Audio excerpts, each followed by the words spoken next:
So Professor Madeleine Campbell, obviously you joined the GBGB last year. I know you've been involved in the industry, sort of on the periphery more before that, but how have you found it since you've delved a little deeper?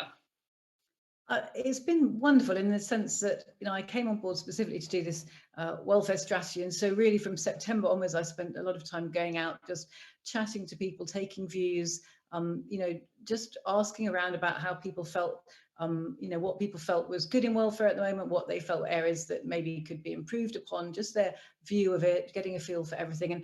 And what really shone through to me from the moment I started doing that was how genuinely committed everyone within the sport is to really optimizing greyhound welfare, and the passion that surrounds that. And, that for me has just been fantastic. And to give you an example, I went out to meet some trainers one day and I asked them all the same question, which was, if you had a pot of money that you could spend on welfare, what would you spend it on?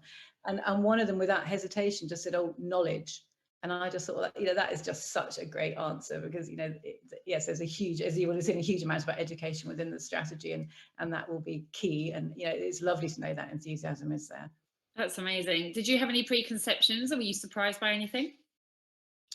And if anything, I was surprised by the amount that was already being done, actually. So, as you say, I knew a little bit about the sport as an outsider, but, what became rapidly apparent once I became more involved was how much was already being done under the Greyhound commitment, which wasn't perhaps being shouted about very much in public. So, that I think was what surprised me more than anything else, actually.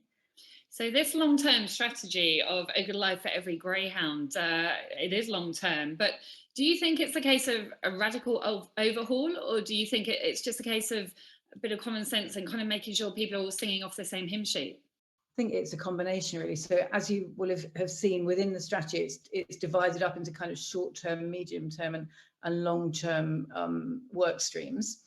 And many of them are kind of what you're describing. To a certain extent, they're common sense. They're things which can be delivered fairly easily, actually, when we just work with people with a sense of shared responsibility to do that and put the education in place around them and all of those kind of things. So, and then there are other things within it which are not exactly radical, but which we're aware at the moment there's a lack of evidence around. So nutrition is an obvious example of that.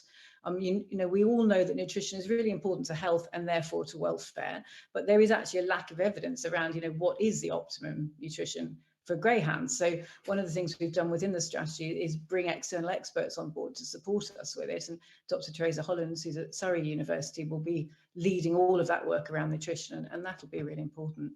And then there are some aspects which are kind of much more really high-flying, groundbreaking, and I suppose the obvious example of that within the strategy is the work on genetics, which Professor Emmeline Hill will be doing at University College Dublin, and that's really cutting-edge stuff. So it is a combination, really. I think the key word that you used in there for me is evidence, and all of this stuff it's not just plucked out of the sky. It's very much sort of academic evidence-based, isn't it? Yes, and I mean certainly that's the way I approach welfare. Is we have to work on the evidence and make decisions based in the evidence, and that's the way we consider welfare within the Greyhound board. And also we have to recognise where there's a lack of evidence and then do something to get that evidence. So you will have seen within the strategy there is quite a lot on research which we're going to commission. And that will enable us then to inform policy and to make sure that the policy decisions we're making are really evidence-based.